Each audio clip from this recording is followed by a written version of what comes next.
अस्सलाम वालेकुम जी, कैसे हैं आप सब। उम्मीद करती हूँ कि आप सब खैरियत से होंगे और अपनी ज़िंदगी को बहुत अच्छे से एंजॉय कर रहे होंगे। मैं आप सबको अपने चैनल में वेलकम करती हूँ और अपने न्यू व्लॉग में आप सबको वेलकम करती हूँ और उम्मीद करती हूँ कि आप सबकी ज़िंदगी अच्छी गुजर रही होगी, आप लोगों के अल्लाह ताला आसानियाँ पैदा करे। जी जनाब, तो आज जो मेरा व्लॉग है वो किचन की सफाई के हवाले से है। तो साथ साथ तो जो भी चीज़ें होती हैं मैं उन्हें साफ़ करती रहती हूँ, जैसे ओवन वगैरह हो गया, जो स्पाइसेस जार्स हैं उनको साथ साथ तो लगे रहते हैं, लेकिन जो डिटेल सफाई होती है वो आपको पता है रोज़ नहीं हो सकती है, तो उसके लिए हर मंथ या 2 मंथ बाद जो है वो सफाई करनी पड़ती है। तो आज सोचा जब मैं अपना किचन डिटेल साफ़ कर रही हूँ तो मैंने सोचा आपके साथ शेयर करती हूँ कि मैं किस तरीके से अपने किचन को साफ़ करती हूँ। तो उसके लिए क्या किया मैंने कि जितने भी स्पाइसेस जार थे, ठीक है, ग्लास जार्स थे और जो प्लास्टिक के बड़े कंटेनर थे उन सबको मैंने खाली कर लिया। उनमें से जितने भी मसाला जार थे उन सबको मैंने ट्रे में और सेपरेट जो है वो निकाल के रख लिया। और तमाम जितनी भी बॉटल्स थी मसालों वाली और इन सब को मैंने जो है वो सिंक में रख के अब जो है वो इनको वॉश कर लूँगी सबसे पहले। तो आप लोगों ने मेरा एक स्टार्ट का व्लॉग था, restock of spices and reuse of glass jars, आप वो भी देख सकते हैं। उसमें मैंने डिटेल में बताया था कि किस तरीके से मैं ग्लास जार्स जो है वो उनको रीयूज़ करती हूँ और कैसे जो है वह उनको रिक्रिएट करती हूँ, ठीक है। तो ये बेसिकली जैम की और अचार की बॉटल्स होती हैं जो कि खाली हो जाती हैं। तो आपको पता है कि प्लास्टिक की जो बॉटल्स होती हैं मसाले वाली, आप देख सकते हैं जो बड़े कंटेनर हैं, ठीक है, ये थोड़ा सा इनका ना कलर फेंट होना शुरू हो जाता है तो फिर वो मज़ा नहीं रहता। तो ग्लास बॉटल्स जो हैं वो अच्छी लगती हैं। तो काफ़ी एक सेट है, एक अक्सर मैं इंस्टाग्राम वगैरह पे देखती रहती हूँ, लेकिन वो काफ़ी एक्सपेंसिव मिलता है, तो सोचा कि चलो थोड़ा सा घर की चीज़ों के साथ यूज़ किया जाए, ठीक है। तो ये इतनी क्यूट लगती हैं।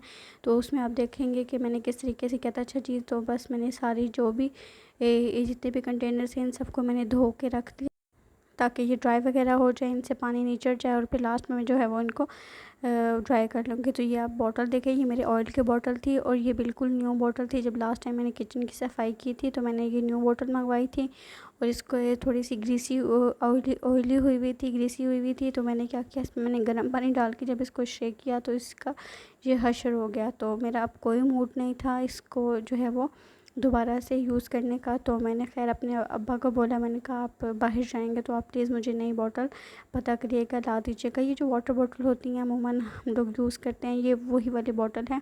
तो ये 150-200 रुपये की मिल जाती है, ऐसे कोई ख़ास बात नहीं। तो तमाम स्पाइसेस जार को धोने के बाद उनको रखने के बाद जो है वो बारी थी इनसे प्याज आलू का ये जो छानना होता है इसकी।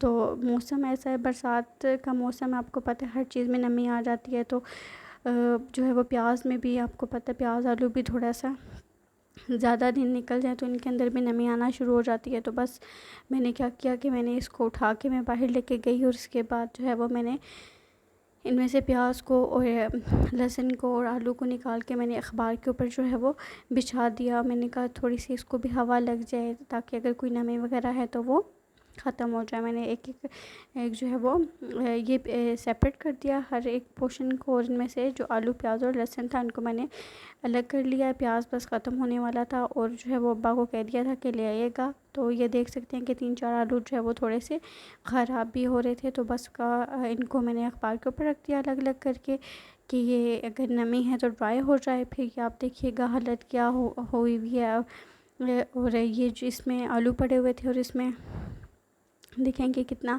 थोड़ा सा मेसी मेसी हुआ। तो फिर इन सब को मैंने सेपरेट किया और इनको जो है वो मैंने अच्छे तरीके से वॉश कर लिया। तो ये डिटेल जब आप किचन साफ़ करते हैं तो ये तमाम चीज़ें जो है वो किचन की चीज़ों में किचन की सफाई में आ जाती हैं, मतलब स्पाइसेस जार आ जाते हैं। और इस तरह वह ये जो होता है इसको क्या कहते हैं, छाबा ही कहेंगे या इसको क्या कहें, ठीक है।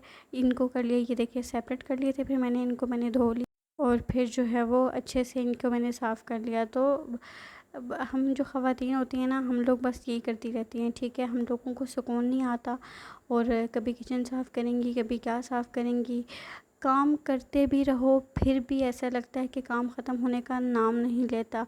मैं अक्सर सोचती हूँ, अक्सर कभी कभार जो मेरे साथ ऑफ़िस में लड़कियाँ होती थी या मेरे साथ यूनिवर्सिटी में लड़कियाँ होती थी, वो कहती थी यार हम लोग तो कुछ भी नहीं करते या काम के। तो मैं सोचा करती थी कि यार कोई काम ही नहीं होता इनके घर में करने के लिए या क्या ना।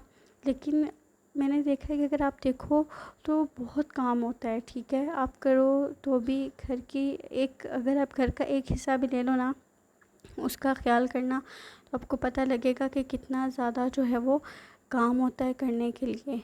तो बस जो है वो आपने देखा कि छाबा जो है वो सब्ज़ी वाला धो के अब बारी थी आटे की, जो ये पेटी होती है उसको साफ़ करने की। आप कहते हैं, आप सोचें कि इस दफ़ा जितना भी हम लोगों ने ग्रॉसरी की थी उनको दोबारा से नहीं डाला था। जैसे आटा ख़त्म हुआ था तो आटा हम लोगों ने पेटी में नहीं डाला था, सिर्फ़ इसलिए कि मैंने इसको साफ़ करना था, तो फिर इसकी सफाई की। तो फिर मैं, ताकि ये भी अच्छे तरीके से एक दफ़ा क्लीन हो जाए और ये भी ये जो है वो हो, मैंने इसको अच्छे से साफ़ करके फिर से मैंने उल्टा करके रख दिया ताकि इसमें पानी वगैरह निचड़ जाए। और फिर लास्ट में मैंने इसको ड्राई कपड़े से मैंने साफ़ कर दिया था कि अगर कहीं भी पानी वगैरह है तो वो सूख जाए, ताकि आटे में नमी पैदा ना हो। तो मैं आपके साथ शेयर कर रही थी कि अगर हम देखें तो घर में बहुत काम होते हैं। अब अक्सर लोग कहते हैं कि ख़वातीन घर में क्या करती हैं, तो बहुत कुछ करती हैं, बहुत कुछ होता है करने के लिए। आप यकीन करेंगे कि ये सिर्फ़ एक किचन का काम था जिसको करते हुए मेरा दिन निकल गया और मेरी हालत ऐसी हुई हुई थी कि बस मैं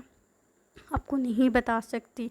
थक गई थी। और लेकिन जो देखने वाले होंगे वो तो यही कहेंगे कि अच्छा बस ये किया था, इसमें तो ऐसी कोई ख़ास बात नहीं थी, लेकिन काम बहुत होता है। फिर लास्ट में जो धोने वाली थी वो स्टोरेज बॉक्स है, ये 3 का सेट था। एक हम लोग उठा के गाँव वाले घर में छोड़ आए थे और 2 थे, और इनको जो है वो साफ़ कर लिया क्योंकि इनमें भी बंदा चीज़ें रख लेता है। तो जितने भी ये सारे थे चीनी के, स्पाइसेस वगैरह के जो छोटे छोटे ग्लास जार्स थे, प्लास्टिक जार्स थे, और ये जितने स्टोरेज बॉक्सेस हैं इन सबको जो क्योंकि उल्टा करके रखा होता, पानी ऑलमोस्ट निचड़ चुका था, सिर्फ जो है वो टॉवल लेके इनको मैंने ड्राई कर लिया कि बस पानी वगैरह ना रहे, और अच्छे तरीके से इनको मैंने सूखने के लिए रख दिया। उसके बाद जो है वो फिर किचन को मुकम्मल तौर पे ख़ाली कर लिया था। ओवन वगैरह सारी चीज़ें जो है वो किचन से निकाल ली थी, और ताकि किचन में कोई ऐसी चीज़ ना हो सिवाय चूल्हे के, क्योंकि चूल्हा तो यही बात है अटैच होता है तो वो नहीं निकाल सकते थे। फिर उसको ख़ाली करके किचन को, तो फिर उसकी दीवारें वगैरह जो है वो साफ़ कर ली। तो आपने से फिर मैं अगेन रेफरेंस दूँगी अपने पिछले व्लॉग का, तो उसमें आपके साथ मैंने शेयर किया था किस तरीके से मैंने इनको कलर किया था। तो ये 2 न्यू बॉटल थी, इनके ढक्कन रहते थे, इनको भी मैंने कलर करना था, और जो बाकी थे इनको जो है वो मैंने कहा फ्रेश हो जाएंगे। तो ये वाली जो स्प्रे पेंट था ये मैंने लास्ट टाइम ही मंगवाया था, 450 की आई थिंक मुझे ये पड़ी थी। तो ये काफ़ी अच्छी जो है वो निकल जाती है। मुझे लगता है कि ये इससे मेरा एक नेक्स्ट टाइम भी ये मेरे काम आ जाएगी। तो फिर इसको मैंने उन जो है वो जो 2 न्यू ढक्कन थे उनके ऊपर मैंने स्प्रे किया, और फिर जो है वो बाकी जो रहते थे उनके ऊपर कर दिया कि उनकी शाइन जो है वो कहीं से ख़त्म हो गई थी और कहीं से हल्का हल्का पेंट भी उतर चुका था। तो मैंने कहा फ्रेश हो जाएंगे सारे, तो इनको मैंने अच्छे से पेंट कर लिया। और जो है वो आप डिफरेंट कलर यूज़ कर सकते हैं, आप वाइट कलर यूज़ कर सकते हैं, गोल्डन कलर यूज़ कर सकते हैं, जो आपको अच्छा कलर लगता है आप वो कलर यूज़ कर सकते हैं। लेकिन मुझे जो है वो ब्लैक कलर ही उस टाइम जब मैंने मंगवाया था तो ब्लैक कलर ही अवेलेबल था, तो ब्लैक ही मैंने मंगवा लिया। आप डिफरेंट जो भी आपको अगर क्रिएटिविटी आती है आप अपने हिसाब से क्रिएटिविटी दिखा सकते हैं, आप चीज़ों को रिक्रिएट कर सकते हैं। मैं तो सादा सा बंदा हूँ, मैं तो ऐसे ही करती हूँ चीज़ों को रीयूज़, तो मैं आपके साथ शेयर कर देती हूँ। तो बाकी जो है वो बस अच्छे से मैंने इनको कर दिया था और फिर इनको ड्राई होने के लिए रख दिया था। जैसे मैंने आपके साथ शेयर किया था कि किचन को मैंने मुकम्मल तौर पे ख़ाली कर दिया था ना, कि कोई चीज़ किचन में ना रहे, शेड्स वगैरह भी खाली कर दिए थे। दीवारें, अब आप देखिएगा दीवारें कितनी ज़्यादा ग्रीसी हुई हुई थी, जिसकी वजह से मुझे बहुत ज़्यादा चिड़चिड़ी हुई थी कि बहुत मैसी मैसी लग रहा था। ठीक है, ये देखें, ये अल्लाह जाने कैसे हो, ये देखें आप देख सकते हैं कि कैसे ग्रीसी। इनको मैंने फिर साफ़ किया। इनको मैंने कैसे साफ़ किया? अच्छा, सबसे पहले मैंने जो है जब किचन क्योंकि खाली हो चुका था तो मैंने झाड़ू की मदद से जितनी भी दीवारें हैं उन पे मैंने झाड़ू लगाया, जाले वगैरह थे जो भी सारा कुछ मैंने उतारा। और उसके बाद जो है वो मैंने जो दीवारें हैं, ये जो टाइल्स वगैरह हैं, इनको मैंने स्कॉच ब्राइट के थ्रू जो है वो मैंने साफ़ किया था। तो ये मेरा हाथ भी नहीं पहुंच रहा था, तो ना और एक तरफ वीडियो रिकॉर्ड हो रही थी, साथ जो है वो मैं झाड़ू लगा रही थी। मुश्किल हो रहा था, लेकिन मैंने कहा चले थोड़ा सा जैसा तैसा भी है रिकॉर्ड हो जाता है, आपके साथ शेयर करूँगी कि किस तरीके से जाले वगैरह उतारे और सफाई की। ठीक है, तो हम लोग जो है वो ऐसे साफ़ करते हैं। आप लोग भी शेयर करें किस तरीके से आप मज़ीद किचन की सफाई में या कोई ऐसी चीज़ शेयर करें जो कि ईज़ी रहे, हेल्पफुल रहे, फर्दर जो है वो ज़्यादा ना हो, ठीक है। अब ये आप देखिएगा कि कितनी नीट एंड क्लीन हो गई ना शेड्स। और ये इनको मैंने पहले स्कॉच ब्राइट से अच्छे तरीके से रगड़ रगड़ के टाइल्स को और शेड को मैंने धोया। और चूल्हा देखिए, हम चूल्हा भी जो है वो साफ़ कर लिया था। अच्छा, एक मसला ये है कि जो हमारा तवा है ना, आप कहते होंगे कि बाकी सब तो साफ़ कर लिया, बहुत सारे लोगों को होगा कि चूल्हा क्यों नहीं अच्छे से साफ़ किया। बेसिकली प्रॉब्लम यह है कि हमारा जो तवा है ना, वो जब रोटी के लिए बनाने के लिए रखते हैं तो वो बहुत ज़्यादा नीचे से उसकी ग्रीस क्या है, ऑयल है, वो छोड़ता है, जिसकी वजह से हमारा सारा चूल्हा जो है वो गंदा हो जाता है। हम इसको क्लीन करते हैं, लेकिन ये जो इसके दाग हैं ये पक्के हो चुके हैं और ये नहीं उतरते हैं, ठीक है। तो मैं बहुत ज़्यादा इस चीज़ के हवाले से परेशान हूँ। तो ये देखिए, मैं अच्छे तरीके से धो धा के सारा इसको मैंने थोड़ी देर छोड़ दिया था ताकि जो है वो जो है सूख भी जाए थोड़ी देर। और मैं आपसे शेयर करती चूल्हे के हवाले से ना, तो मैं थोड़ा सा हो जाती हूँ कि यार मेरा चूल्हा क्यों नहीं साफ़ होता।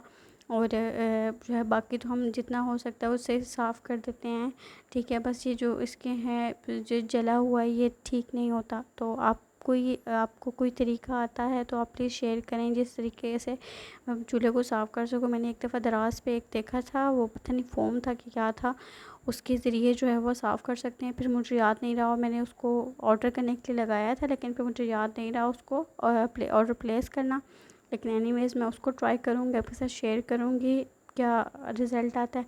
फिर जी मैंने बास्केट को फिर दोबारा से जोड़ के, तो मैंने जो है वो अब चीज़ें दोबारा किचन में रखने का टाइम आ गया था। तो साई जो है वो फर्स्ट वाले मैंने फिर पोर्शन में प्याज रख दिए, सेकंड वाले में मैंने लहसुन रख दिया और थर्ड वाले में मैंने आलू रख दिए। कि अब जो है वो प्याज को और लहसुन को अलग अलग रखना है, क्योंकि प्याज ज़्यादा होता है तो लहसुन बीच में जो है वो प्रेस हो जाता है। फिर उनको सही बात है कि बताया ना कि मौसम ऐसे है कि उनको भी हवा नहीं लगती, नमी की वजह से चीज़ें ख़राब होती हैं, तो सेपरेट सेपरेट ही इनको रखना है। तो बस जो है वो पहले मैंने सोचा आलू को मैं सेकंड वाले पोर्शन में रखती हूँ, फिर मैं कहा नहीं रहने दो, आलू को मैं जो है वो थर्ड वाले पोर्शन में ही रखती हूँ। और बस इसी तरह तो आप जो है वो जैसे मर्ज़ी आप रखें, आप इसको रख सकते हैं, ठीक है। ये शाबाश, मैंने बहुत मुश्किल से साफ़ किया था कि इसका जो है वो होल जो बने हुए हैं इसमें स्कॉच ब्राइट से इसको रगड़ रगड़ के साफ़ किया था। आपके सामने ही था कि इसकी हालत क्या हुई हुई थी, लेकिन एनीवेज़ जो है वो फिर अच्छे से साफ़ हो गया। अब बारी थी सारे स्पाइसेस को डालने की। मैंने सारी जो है वो बॉटल्स इकट्ठा करके रख लिया, तमाम जितने भी मसाला जात थे जो पहले के थे इन बॉटल्स में, उन सबको भी मैंने यहाँ पे रख दिया। जो नए ख़रीद के लाए थे, ग्रॉसरी की थी, CSD से हम ग्रॉसरी करते हैं, ठीक है। तो CSD से जो लेके आए थे सारी वो सामान रख के तो मैंने इनको कर लिया। ये देखिए, मुझे छोटी छोटी बॉटल्स इतनी क्यूट लगती है ना कि क्या ही बताऊँ आपको। तो अब आप खुद डिफरेंस देख सकते हैं कि प्लास्टिक की और जो शीशे की बोतलें होती हैं उनमें कितना फ़र्क होता है ना, शाइन का फ़र्क होता है। तो ये सारे भी ड्राई हो चुके थे, इनको भी उठा लिया। बाइस ऐसा करके एक एक करके सारे जितने भी मसाले थे इन सबको जो है वो मैं डाल दूँगी। तो आप लोग व्लॉग देखते हैं, आप लोग चैनल को सब्सक्राइब नहीं करते, प्लीज़ आप लोग वीडियो को देखा करें, चैनल को सब्सक्राइब करें, लाइक करें, अपनी जो आपकी कीमती राय है उसका इजहार करें। पॉजिटिव राय देंगे तो इस्लाह के तौर पे देंगे तो मोस्ट वेलकम। मैं पूरी कोशिश करूँगी कि मैं आपकी जो भी राय है, जो भी आप मुझे सलाह दे रहे हैं, मैं उस पे अमल करूँ और अपनी चीज़ों को बेहतर कर सकूँ। मैं पूरी कोशिश करूँगी कि आपसे मैंने आज अहद किया था कि मैं आप डेली व्लॉगिंग करूँगी, बस रूटीन ऐसी हो जाती है कि बस नहीं हो पाता। तो अल्लाह का शुक्र है कि तमाम चीज़ें दोबारा से सेट करके रख दी थी। और जो है वो बस आप दुआ में याद रखिएगा और जो है वो चैनल को लाइक शेयर सब्सक्राइब कर दें। अपना बहुत सारा आप ख्याल रखें। अल्लाह ताला आप लोगों के भी तमाम जायज़ हजात पूरा करें। अगर आप लोग कोई भी ख्वाहिश है आपकी, वो अल्लाह ताला पूरी करे। और जो है वो जो भी आपकी ज़िंदगी में मसले मसाइल हैं, मुश्किलात हैं, अल्लाह ताला उनको दूर करे। और मेरे लिए भी दुआ कीजिएगा, मैं भी आप लोगों के लिए दुआ करूँगी और उम्मीद करूँगी कि सब जो है वो सबकी ज़िंदगी में खुशी आ जाए, कोई मसला परेशानी ना। बस आज के लिए इतना ही। और तो कोशिश करूँगी कि मैं रोज़ाना वीडियो अपलोड कर सकूँ। और अपना बहुत सारा ख्याल रखना है अपने। अल्लाह हाफ़िज़, बाय बाय।